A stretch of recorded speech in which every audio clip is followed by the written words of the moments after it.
الحمد لله وكفى وسلام على عباده الذين اصطفى أما بعد أعوذ بالله من الشيطان الرجيم بسم الله الرحمن الرحيم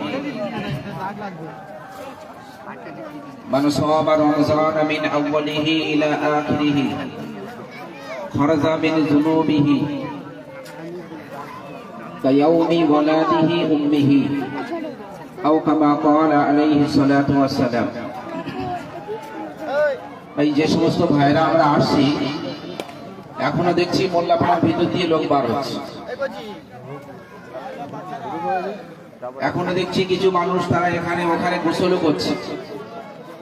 সেই জন্য যারা রাস্তায় বেকার ঘোরাফেরা করছি, সময় নষ্ট করছি, আমরা মজমাতে চলে আসি, কাতারে বসে যাই। যতক্ষণ কাতারে বসে থাকবো নামাজের হালতে, ততক্ষণ নামাজের সওয়াব পাবো।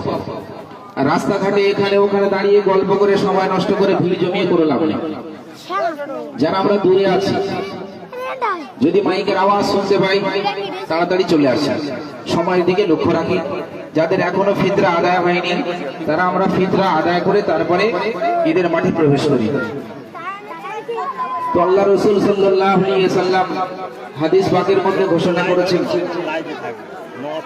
যে আল্লাহ তাবারক তাআলা ফেরেশতাদেরকে জিজ্ঞাসা করছেন যে আমার ফেরেশতারা যে কর্মচারী, যে মজদুরি তার ডিউটি যথাযথভাবে পালন করে, তার মূল্য কি দেওয়া উচিত? তো ফেরেশতারা বলছেন, ইয়া আল্লাহ, যে আপনার ডিউটি পরিপূর্ণভাবে পালন করে, যে আপনার মজদুরি ভালোভাবে পালন করে, তার যথাযথ মূল্য দেওয়া উচিত, তার কাজের মূল্য দিয়ে দেওয়া উচিত।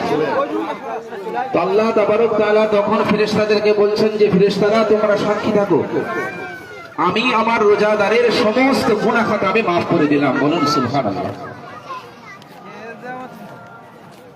আল্লাহ তাবারক তাআলা রোজাদারদের জন্য গর্ব করছেন ফেরেশতাদের কাছে।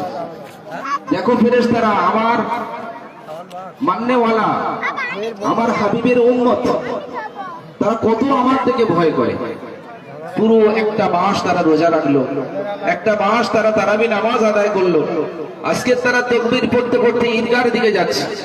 ফেরেশতারা, তোমাদের ডিউটি আজকে সব বন্ধ, তোমরা যাও, জমিনে নেমে যাও, গিয়ে তিন রাস্তার মোড়ে দাঁড়িয়ে যাও, অলিতে গলিতে দাঁড়িয়ে যাও, রাস্তার কানায় তোমরা দাঁড়িয়ে যাও, আর যে যাবে তাকে স্যালুট জানাও, ধন্যবাদ জানাও, তাকে সালাম করো, শান্তির বর্ষণ দাও, তাদেরকে রহমতের দোয়া দাও। আল্লাহ পাক ফেরেশতাদের ডিউটি বন্ধ করে দিয়ে রাস্তায় লাগিয়ে দেয়, গার্ড অফ অনার নেওয়ার জন্য, তাদের সংবর্ধনা দেওয়ার জন্য, যারা ঈদের